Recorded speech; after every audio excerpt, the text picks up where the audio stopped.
Hi there guys, I'm Nikhil from GreedyTech, and in this video, I'll be doing an unboxing and a hands-on review of the Vivo Y3s. So here's the box packaging. This phone is priced at 9,500 rupees and it comes with 2GB of RAM and 32GB of storage. It's available in 3 colors, pearl white, mint green and starry blue. We have it in the mint green color.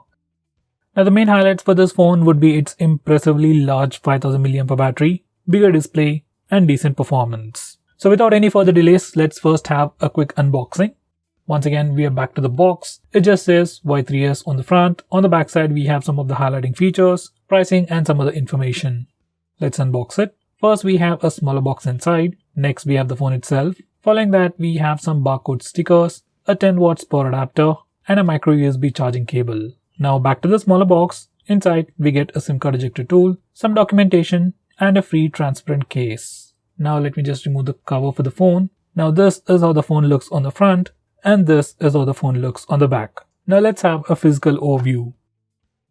On the back, this phone has a 2.5D curved glass or probably fiberglass, and underneath that we have a pretty reflective pattern. At the top we have the camera module with a single camera and single LED flash, and at the bottom we have the Vivo branding. On the front we have a pretty huge display with a dewdrop notch. Above the display we have the front facing camera, earpiece and some sensors. Below the display, it's completely plain. Now for the sides, on the right side we got the power and volume buttons. They are made of plastic, they have a nice clicky feel to them and they are sufficiently elevated. At the top, it is completely plain. On the left side, we have the SIM card tray housing 2 nano SIM slots along with a dedicated SD card slot, which is a pretty good thing. Finally, at the bottom, we get the 3.5mm audio jack followed by the primary microphone, USB Type-C charging port and the speaker grill. Now this phone has a thickness of 8.41 mm and weighs 190 grams. In hand, phone feels pretty sleek and feels pretty lightweight as well. Weight distribution is good and that's the main reason why the phone doesn't feel too heavy.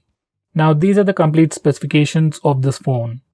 In the camera department, it is a 13 megapixel primary camera, and for selfies, we get a 5 megapixel camera with f1.8 aperture. As for display, we get a 6.51 inch Halo full view display with HD plus resolution. As for performance, this phone sports a MediaTek Helio P35 processor with PowerVR GE8320 GPU with 2GB of RAM and 32GB of storage. Finally, as for battery, it comes with a 5000 mAh battery, there's no fast charging, and comes with a 10 watts power adapter inside the box.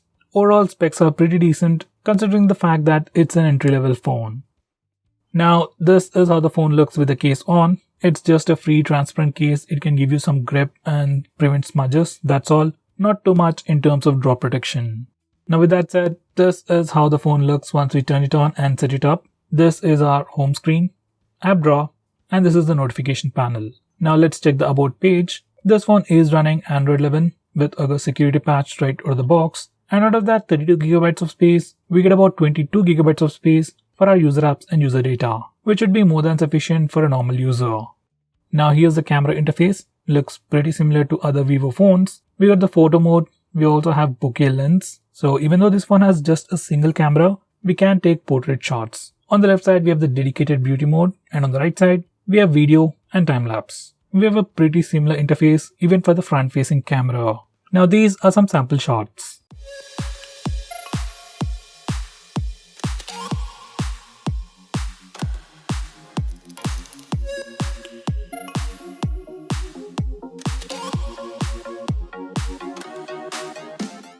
Now let's test the speaker. This one has just a single speaker at the bottom, and here's a quick audio preview.